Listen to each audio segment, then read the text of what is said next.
Hey friends, I'm Bee, and welcome back to Read and Roam. Guess what? I'm setting up an aquarium! I've been doing lots of research about tanks, filters, plants, and everything else my fish will need for a happy life. During my reading, I found that there are many different perspectives on keeping aquariums. Today, we'll compare and contrast two texts that I found in my research. The authors are writing about the same topic, but from different perspectives. Let's see what we can discover.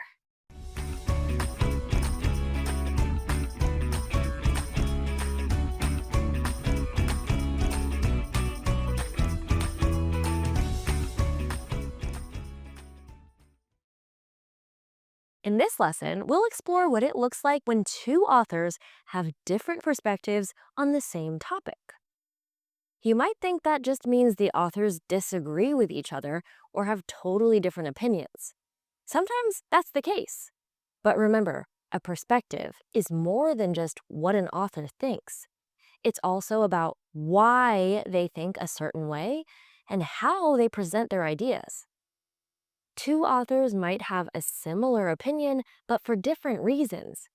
Or maybe they're just focused on different details within one big topic.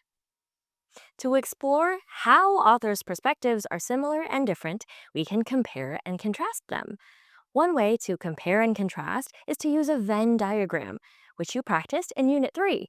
In a Venn diagram, you write the similarities in the middle and the differences on the left and right sides. Another way to compare and contrast two texts is to mark up the text. That means we underline, circle, highlight, or make other marks near the words. We can use different symbols or colors to show what's similar and what's different. This strategy is what we'll try out today. First, let's read the two texts I found while I was researching fish tanks. As we read, you'll notice that they're about the same topic, growing plants in your aquarium. But the author's perspectives on the topic are a little different. Here's the first text. Growing live plants in your aquarium is totally worth it. Live plants turn your aquarium into a realistic, natural habitat. This makes fish feel safer and happier. Live plants also help a lot with the water quality. They absorb nutrients and waste from the water, making it cleaner and healthier for your fish. Fake plants don't belong in an ecosystem, so I never use them. And here's the second text. Personally, I don't like how fake plants look, so I don't have any. Live plants come in so many shapes and sizes. There are grasses, mosses, and even floating plants. They're prettier to look at and more fun to decorate with. Live plants also help with the water quality, which means it's easier to avoid dirty water and algae ruining your beautiful view. You should definitely give live plants a try. So, it looks like these two texts have the same author's purpose, right? Remember, an author's purpose tells us why an author wrote something. In this case, both authors wrote to persuade readers to use live plants in their aquarium. But their perspectives aren't quite the same. Let's take a closer look.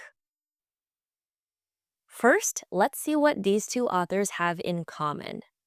I'm going to use a blue pen to underline similarities. What's similar about how the two authors think and feel? Well, both authors think that it's a good idea to try out live plants. They both say that they don't use fake plants. Can you find more similarity in their perspectives? Pause to underline it in your guided notes. Both authors also believe that live plants help with the water quality. Now we understand where the authors' perspectives are similar. We know that both authors use live plants in their aquariums to help with the water quality and think others should try live plants too.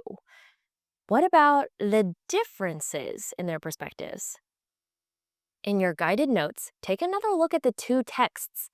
Pause to record at least one difference in perspective that you notice. Let's look at one text at a time. I'll use a red pen to underline some of the differences I notice. The first author mentions a realistic natural habitat and an ecosystem and explains how live plants make things safer, happier, cleaner, and healthier for the fish. The first author's perspective is that live plants are important because they create a natural, healthy environment for fish. Now, let's contrast by looking at the second author. Do they focus on the fish being healthy or on the aquarium being just like nature? Hmm, not really. So, what do they focus on instead? The second author focuses more on how fake and real plants look, saying they come in so many shapes and sizes and that they're prettier to look at and more fun to decorate with.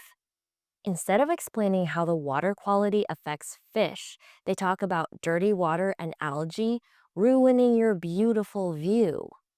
The second author's perspective is that live plants help you enjoy designing and looking at your beautiful aquarium. Now, does this mean the second author doesn't care about their fish's health or that the first author doesn't care if their aquarium looks pretty? We don't know, but we do know that each author's unique perspective shapes the ideas they chose to focus on. When we compare and contrast two authors' perspectives on the same topic, it helps us see different sides of the same idea. Understanding different perspectives helps us become stronger readers, and it helps us decide what we think too.